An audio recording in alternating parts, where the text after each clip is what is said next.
NCP शरद गुट ने अजीत पवार पर शरद पवार की मृत्यु के लिए प्रार्थना करने का लगाया आरोप। महाराष्ट्र के उप मुख्यमंत्री अजीत पवार ने राष्ट्रवादी कांग्रेस पार्टी राकांपा के संस्थापक शरद पवार पर उनकी आयु की ओर इशारा करते हुए परोक्ष रूप से कटाक्ष किया और आखिरी चुनाव के भावनात्मक अपील की बात की। राकांपा के शरद पवार गुट ने पलटवार करते हुए दावा किया कि ये टिप्पणी अमानवीय है। साथ ही उप मुख्यमंत्री पर पार्टी संस्थापक शरद पवार की मृत्यु के लिए प्रार्थना करने का आरोप भी लगाया। अजीत पवार ने पिछले साल जुलाई में राकांपा में बगावत करके पार्टी को विभाजित कर दिया था तथा 8 विधायकों के साथ एकनाथ शिंदे सरकार में शामिल हो गए थे। अजीत पवार ने तब से अपने विद्रोह को लगातार ये कहते हुए उचित ठहराया है कि वरिष्ठों को अगली पीढ़ी को रास्ता दे देना चाहिए था। अजीत पवार का ये इशारा परोक्ष रूप से शरद पवार की ओर था। नाम लिए बिना शरद पवार पर निशाना साधते हुए उप मुख्यमंत्री अजीत पवार ने कहा कि पता नहीं कुछ लोग कब रुकेंगे। हो सकता है कोई भावुक अपील की जाए कि आखिरी चुनाव होगा, पता नहीं कौन सा आखिरी चुनाव होगा।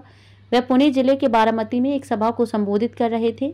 शरद पवार गुट के विधायक जितेंद्र आव्हाड ने पलटवार करते हुए कहा कि उप मुख्यमंत्री ने अपनी टिप्पणी से शालीनता की सभी सीमाएं पार कर दी हैं।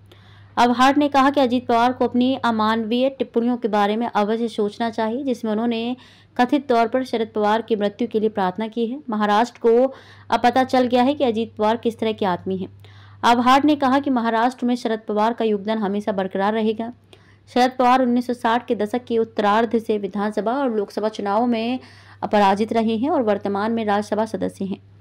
उप मुख्यमंत्री ने जनसभा में अपने गुट की लोकसभा योजनाओं के बारे में भी बताया। उन्होंने कहा कि आपने इतने सालों तक एक वरिष्ठ की बात सुनी, अब मेरी बात सुने और उस लोकसभा उम्मीदवार को वोट दें जिसे मैं खड़ा करने जा रहा हूं। मैं फिर प्रधानमंत्री नरेंद्र मोदी को बता सकता हूं कि लोगों ने मेरे उम्मीदवार को वोट दिया है। ये मत भूलिए कि जब आप मुसीबत में थे तो मदद के लिए कौन आया था।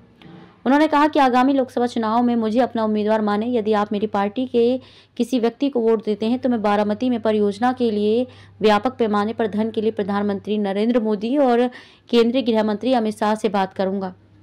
उप मुख्यमंत्री अजीत पवार ने कहा कि उन्होंने कई परियोजनाओं को कुशलतापूर्वक पूरा किया और उनका दृढ़ विश्वास है कि पिछले 5 वर्षों में किसी ने भी इस क्षेत्र के लिए इतना कुछ नहीं किया है। उन्होंने दावा किया कि पुणे में जल्द ही एक अंतर्राष्ट्रीय हवाई अड्डा बनाया जाएगा। इस पर उप मुख्यमंत्री देवेंद्र फडणवीस के साथ बातचीत हुई है।